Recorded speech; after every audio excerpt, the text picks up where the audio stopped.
It's early morning Saturday, so early that it's still dark. I've been up since 4 a.m. just cranking out ideas, and a couple days ago I did a video, or maybe it was about a week ago, I did a video on the importance of planning your day and setting short-term goals. Well, today I want to talk about long-term goals and why it's so important to make them and set dates. So I've got a lot of things that I manage on a day-to-day basis, from the farm to creating content for YouTube every single day, writing new workshops, working on new courses, content creation in general, all that kind of stuff. So it requires a ton of planning. And there's no way I would be able to do any of it unless I methodically planned out how it was going to go. So today, this morning, like I said, I've been up since 4, just drinking coffee and writing down ideas. I've been planning out my year, basically. At this time in my season, I'm already starting to slow down a lot on the farm, and it gives me a lot more time to reflect on new projects I want to do and what I want the next year to look like. So today I've been just planning how I want this next year to flow, as far as just some things I'll share with you. I'm planning to teach some workshops on the farm, so there'll be a variety of dates coming up. I haven't set them yet, or I've set them but I haven't announced them yet.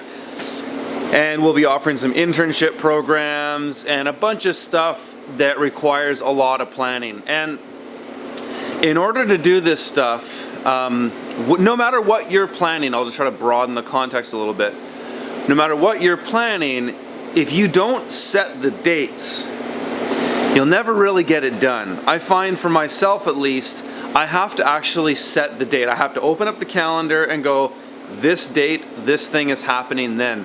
And then often what I do is I work backwards and make sure along the way that I'm getting done all the preliminary things that I need to get done in order to make that thing happen. So, for example, I'm planning to run some workshops on the farm. There'll be 5-day workshops, and I think I'll run about 3 of them. That's not 100% yet. I might actually run even more. But in order to do that, I have all this other stuff to plan before, right? Is when do I start? When do I announce the dates? When do I start selling tickets? All those kinds of things. When do I need to have all the content written? When do I have to have the outline written? So usually for myself, when I'm planning things, I start at the very end, the end event, and I plan backwards. Planning a farm is very similar in the sense that you come up with the total revenue that you want to make on a farm by the end of the season, and then you work backwards. So when we're talking about crop planning, it's coming up with that number. Okay, I've got this much land and I think I can make this much money. You get that total and then you work backwards. You say, okay, then that divides out to be this much per month. Okay, well, if that's what I want to do per month, how many crops do I have to make that kind of money? And then it really breaks down to the week, and then it breaks down to the days. And then that's how you start planning all the other things, like the dates that you plant and what you're going to put in your CSA boxes, or what you plan to bring to restaurants or have available for the farmers market, all those kinds of things. So long-term planning is absolutely crucial to get things done. If you don't do it, you're just running blind. I mean, like I talked about before, the short-term lists and goals are super important, but they have to coincide with the long-term goals. And the only way you can achieve those goals is if you set the dates. So if you're going to make something happen and you want to start moving forward with this kind of thing, you have to set the date and start moving backwards with your planning. And so I always have my calendar next to me, a notepad. I mean, I do all of this on the computer. The computer's made all these little things that we used to have redundant, but it's all on my computer. I've got a notes open, my calendar. Often I might use Evernote or something like that to keep the notes in. And I'll just scratch notes out as they occur in my mind. Okay, I'm thinking about this. Okay, write that down, reference the calendar, and just go from there, and then start plugging dates into the calendar. And then once you have your core dates in your calendar, then you're moving backwards to say, okay, what has to happen in order to get that thing done? And then you start plugging in other dates. Okay, I need to have this done by this week. I need to have this done by this week.